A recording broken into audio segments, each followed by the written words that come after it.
say, oh, I'm just going to pontificate and say, oh, it's got to be this God that is all powerful and has these maximal properties. That's what created the universe. You're making a big leap in logic. No, actually, here's this thing. This is my point. Wouldn't you be making a big leap as well to say that? What leap am I making? That you don't know, I'd like to say something after this if the mods. Please do. I'd rather hear what Piper's got to say. Yeah, go ahead, Piper. Okay, thanks. Yeah, this is just gibberish. Here's my. I agree. I mean, Jason. I don't know what you. Can you just stop for let Piper? But go ahead, Piper. Yeah, Jason. I think. All right, thank you. So the issue here is okay. So you're saying, all right. Well, I believe in God because God is an explanation for the existence of the natural world, right? Whatever, just the natural world, simplicity, right? And what Jason is saying is, okay, well, I'm not, convinced that the natural world needs some sort of external explanation, right? So the only way that you're going to be able to motivate the conclusion that you have is if you tell us why the natural world needs some sort of external explanation for its existence, because external explanation is going to bottom out for you as well, since you don't think God has an external explanation. Yeah, but that would be to the personal level, though, to the individual. Right now, if Jason is taking more of the side that he actually wants to know, then that would be a different thing to go farther and explain that. That's why I think Arsalan is asking, what is it something that will convince you if you really desire to know, right? So, if you say that I don't know, and that's the simplest way I could take without having to give credit to a creator, that's fine, Jason. But you cannot discredit Arsenal or me or any theist to believe that there's a creator, right? That's all I'm saying, Jason. I'm not saying that your belief is false but you can't discredit just because you said I don't know. Well, look, you have some claim that you think that it is more reasonable that God is the reason or creation for what we see, as opposed to me saying I think there's a naturalistic explanation, and just because I cannot provide all the details of that doesn't mean that my position is less reasonable than yours. So I'm just waiting for whatever evidence that you have that you think it's more reasonable or parsimonious that God is the explanation as opposed to naturalistic processes. So go ahead. Give the evidence for that, or reason. The only thing that you can that you're saying is the naturalistic way is that the only way that you can explain is something that you see, right?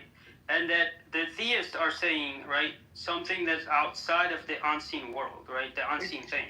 And you're saying we're saying is, hey, because of there's so many things that are unseen outside of the natural world, we believe that God is the cause of all this. But then you're saying is, right, I don't know, and that's the simple way of I could take it as. And that's because of so many things, would you say, because of so many things that we know exist outside of the natural world, what things do we know? Including the natural and the unnatural world. Supernatural. Supernatural, sure, but just give me an example. You would even agree. Look, just give me an example. Dude, just give me an example of something supernatural. Is there things?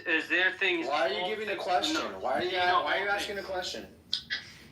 Do you know all things? Why are you asking a question? No. Exactly. So you're limited in your knowledge, right? Sure. Give me an example. Look, I answered your question. That doesn't. Look, dude, I answered your question.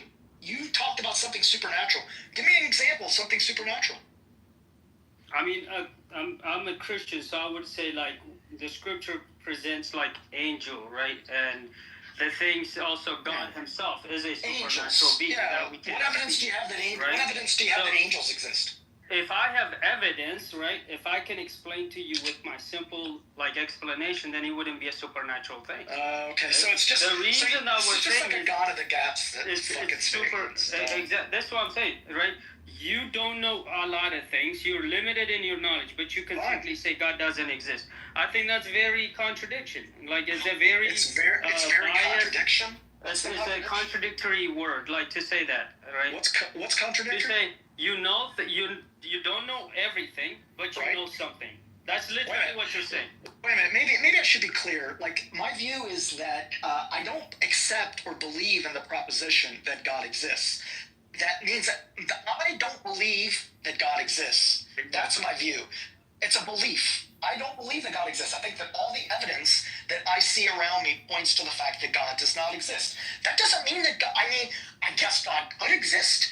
It's not impossible, but I don't believe that God does exist. I think that the evidence points all towards there not being a God existing. You said, but on the other hand, well, yeah, but wait a second. You don't say, correct me if I'm wrong, but I'll bet that your position is not that you believe that God exists, but it's possible that God does not exist. You believe with 100% certainty that God exists. Am I correct? Correct.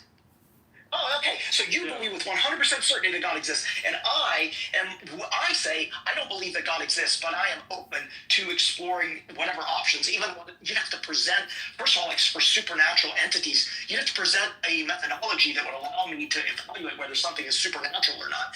But it sounds like you have the unreasonable position because you are accepting something with 100% certainty. You're unable to even look at any of their options. And Yeah, I mean, you're one of the atheists that is a that fanatical view. That is a fanatical view. Jason, but you are one of the atheists that would actually say the possibility for God to exist, but a lot of atheists would say that God does not exist at all, right?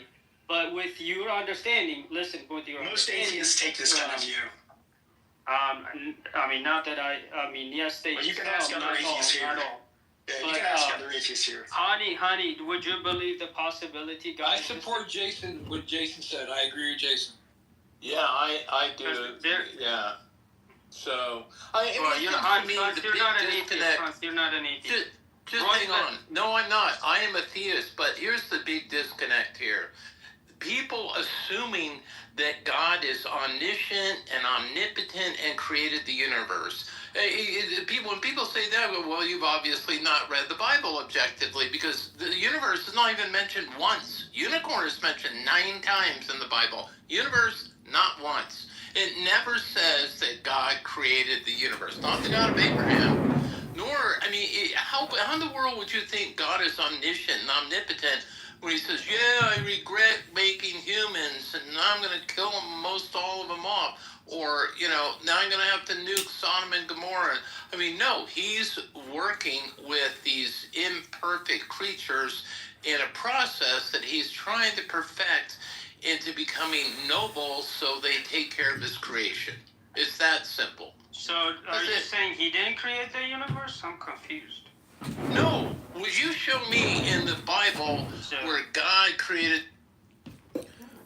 Okay, Michael, Fred, you want to come up and say anything? Because you may not like what you're about to hear. But I'm going to read from the Book of Wisdom or Folly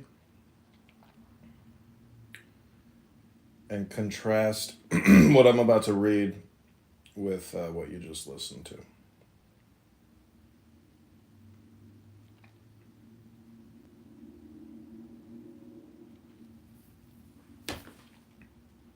And I'm creating YouTube videos, by the way.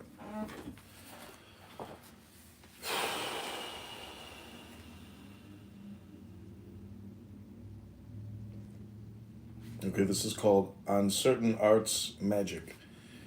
De Quibuzdam Artibus Magicis. Now of those operations of magic by which thou seekest to display unto some other person the righteousness of thy will, I make haste to instruct thee.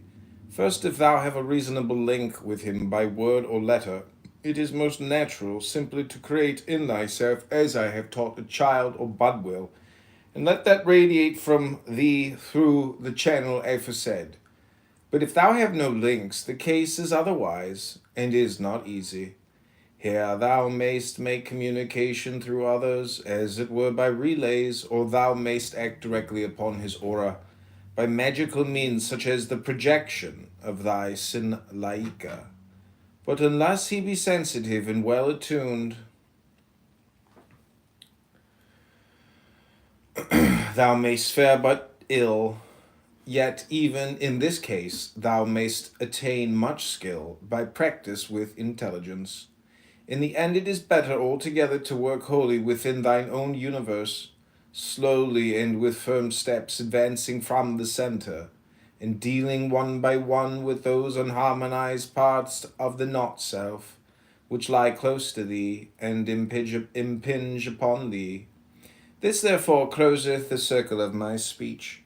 For now I am returned to that which I spake aforetime concerning the general method of love, and thy development by that way, on the great work de magno opere. But now give ear most eagerly, thou son of my loins, for I will now discourse unto thee of thine own attainment, without which all is but idleness. Know first that conscious thought is but phenomenal, the noise of thy machine. Now chemistry or alchemy meaneth the Egyptian science, and the true magic of Egypt hath this for its foundation. We have in our house many substances which act direct upon the blood, and many practices of virtue similar to simulate, compose, purify, analyze, direct, or concentrate the thought.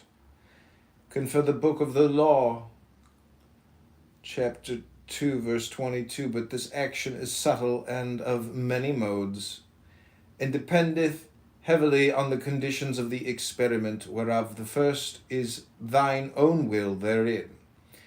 Therefore I say unto thee that this is thy work, immediate and necessary, to discover openly thy will unto thyself, and to fortify and enkindle it by all one-pointedness of thought and action, so that thou mayst direct it in words unto its core, that is thyself is thy name, had it, for thereby is thy will made white with heat, so that no dross may cling to it.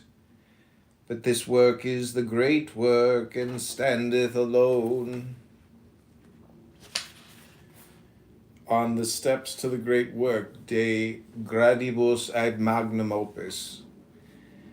This great work is the attainment of the knowledge and conversation of thine holy guardian angel. In the eighth ether is the way thereof revealed. But I say, prepare thyself most heartily and well for that battle of love by all means of magic. Make thyself puissant, wise, radiant in every system, and balance thyself well in thine universe. Then with a pure will tempered in the thousand furnaces of thy trials, burn up thyself within thyself. In the preparation thou shalt have learned how thou mayst still all thoughts, and reach ecstasy of trance in many modes. But in these marriages thy conscious self is bridegroom, and the not-self bride, while in this great work thou givest up that conscious self as bride to thy true self. This operation is then radically alien from all others, and it is hard, because it is a total reversal of the current of the will and the transmutation of its formula and nature. Here, O my son, is the one secret of success in this great work. Invoke often on the formula of the moon, de formula lunae. Thus then concerning operations of the Tao with the Yang and the Yin, is there enough? For thine own art of beauty shall divine for thee, and devise new heavens. But in all these is the formula of the serpent with the head of the lion, and all this magic is wrought by the radiance and creative force thereof. And this force leapeth continually from plane to plane, and break forth from his bonds, so that constraint is labor. Now then learn that the yin hath also a formula of force, and the nature of the yin is to be still and to encircle or limit, and it is a mirror reflecting diverse images without change in its own kind. So then it seeketh never to overleap the barriers of its plane. For this reason it is well to use it in operations of a very definite and restricted type. But although it be inert, yet is it most subject to change, for its number is 81, which is of the moon, And these are Alim, ALIM, the gods elemental before H, descending in the midst, made them creative. So then thou mayst use constantly this formula to rearrange things in their own planes, and this is a most pragmatic consideration. Pragmatic is spelled with a tick at the end, T-I-C-K, like magic. Pragmatic. Der Killer Sumenda, on the consuming eagle. Take in this work, the eagle all undefiled and virginal for thy sacrament.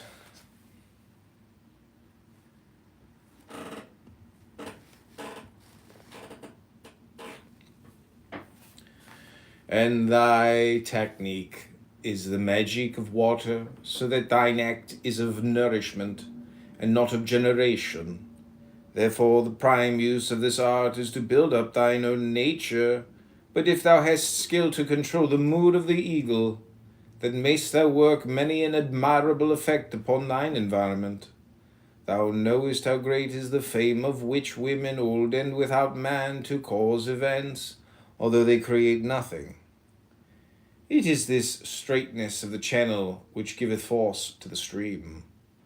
Beware, O my son, lest thou cling overmuch to this mode of magic, for it is lesser than that other, and if thou neglect that other, then is thy danger fearful and imminent, for it is the edge of the abyss of Coronzon, where are the lonely towers of the Black Brothers.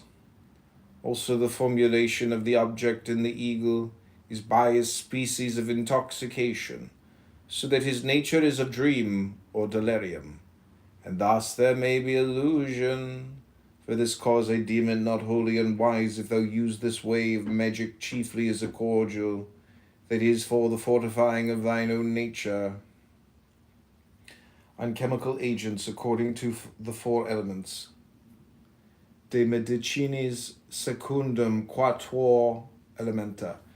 Concerning the use of chemical agents, and be mindful that thou abuse them not, learn that the sacrament itself relateth to spirit, and the four elements balance thereunder in its perfection.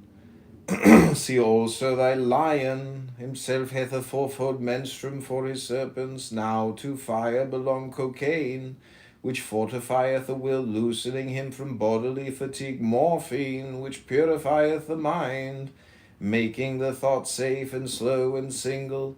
Heroin, which partaketh, as it seemeth, of the nature of these twain aforesaid, albeit in degree less notable than either of them. And alcohol, which is food, that is fuel for the whole man.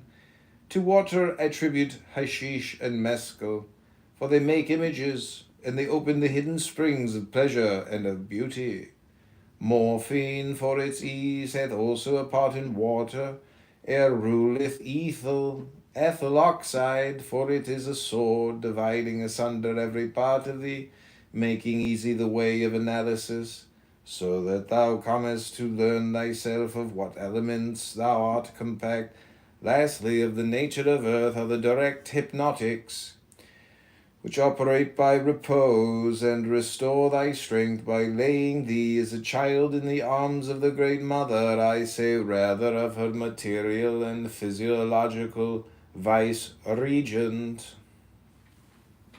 That's on chemical agents according to the four elements.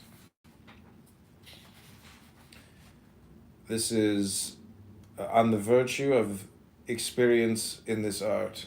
De virtute experientiae in hac arte. Not sleep, not rest, not peace, not contentment are the will of the hero, but these things he hateth, and consenteth to enjoy them only with shame of his weak nature. But he will analyze himself without pity, and he will do all things soever that may free and fortify his mind and will. Know that the technique of the right use of these magic poisons is subtle, and since the nature of every man differeth from that of his fellow, there entereth idiosyncrasy, and thine experience shall be thy master in this art. Heed also this word. Following the right use of these agents is to gain a knowledge preliminary of thine own powers and of high state, so that thou goest not altogether blindly and without aim in thy quest, ignorant of the keys to thine own inner being. Also thou must work alway for a definite end, never for pleasure or for relaxation, except thou wilt as a good knight is sworn to do, and thou being hero and magician art in peril of abusing the fiery agents only, not those of earth, air, or water, because these do really work with thee in purity, making thee wholly what thou wouldst be, an engine indefatigable, a mind clear, calm, and concentrated, and a heart fierce aglow. On the true sacrament de Sacramento Vero.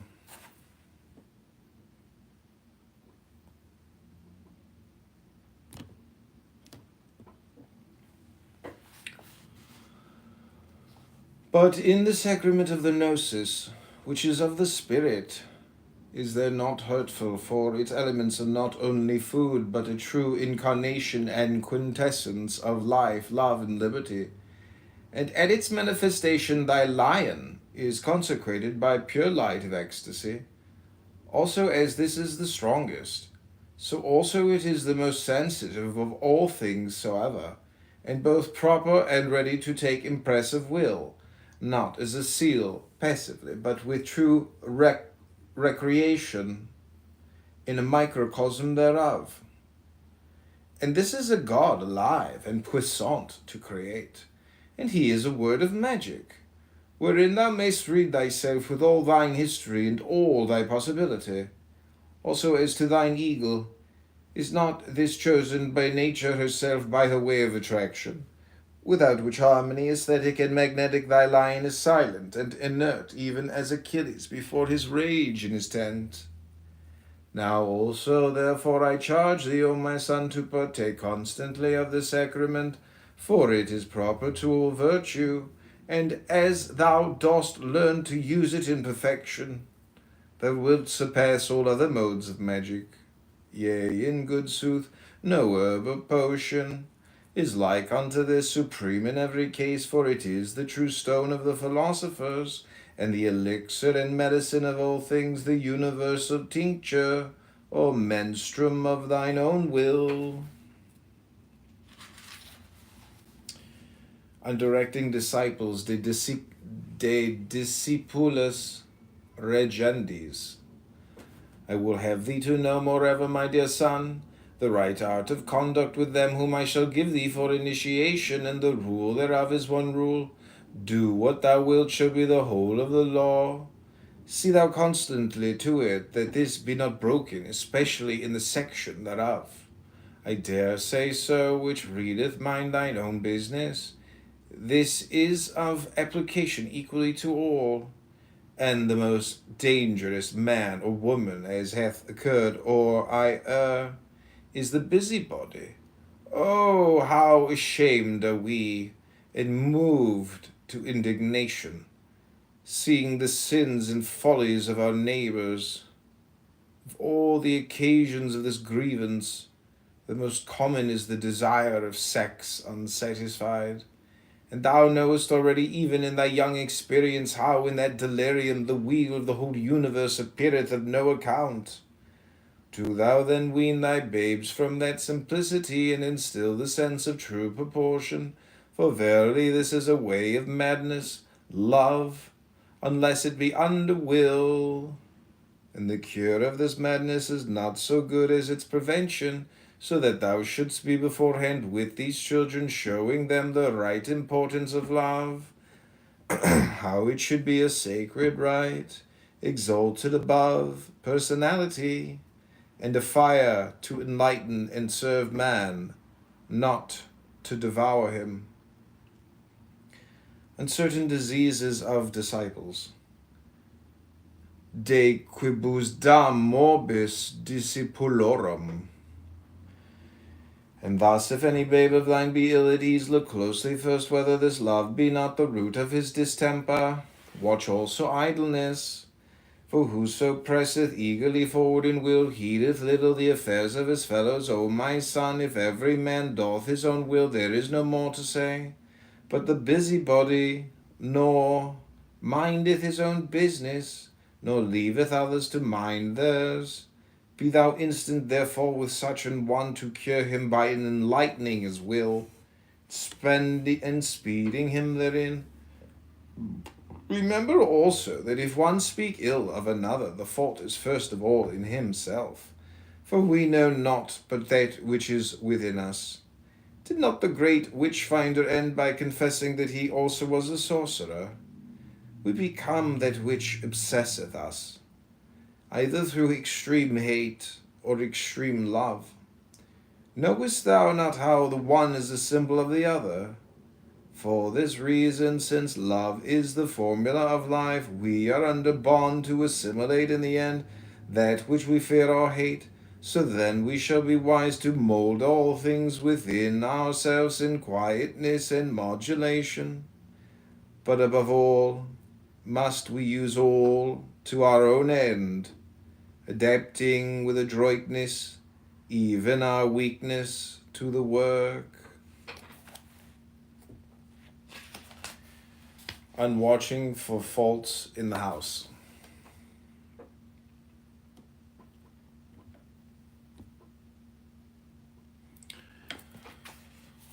De culpus domi pretendis, therefore, watch heedfully the fault of another, that thou mayst correct it in thyself. For if it were not in thee, thou couldst not perceive it or understand it. Lo, in thine ecstasy of love thou callest upon the universe to bear witness that to this end alone was it created. It is unthinkable that thou shouldst love another, and incomprehensible that any man should grieve. Yet ere the moon change her quarter, thou art free of thy lunes, and lovest another, and it may be grievest in thyself, while he that amazed thee hath joined the company of the rejoicing. Watch then, and heed thyself, and pay no heed to thy fellows, in so far as they impede thee not. And let this be the rule, for every will is pure, and every orbit free, but error bringeth confusion. See therefore that none leave his path, lest he foul that of his brother. And remember also that with speed cometh ease of control. Let each man therefore urge briskly his chariot in a right line toward the centre, for two radii cannot cross. And beware most of this love, because it lieth so close to will, that disease thereof easily impereth his error to the whole way of the magician. On the body that is the shadow of man, de corpore umbra homini. Concerning the aeon, O my son, learn that the sun and his vice-regent are in all aeons of necessity, father, center, creator, each in his sphere of operation. But the formula of the past aeon was of the dying god and was based upon ignorance. For men thought that the sun died and was reborn alike in the day and in the year, and so also was the mystery of man. Now already are we well assured by science how the death of the sun is in truth but the shifting of a shadow. And in this aeon, O my son, I lift up my voice and I make prophecy. So shall it be proven as to death. For the body of man is but his shadow. It cometh and goeth even as the tides of ocean, and he only is in darkness, who is hidden by that shadow from the light of his true self. Now therefore understand thou the formula of Horus, the lion god, the child crowned and conquering, that cometh forth in force and fire. For thy changes are not phases of thee, but of the phantoms which thou mistakest for thyself.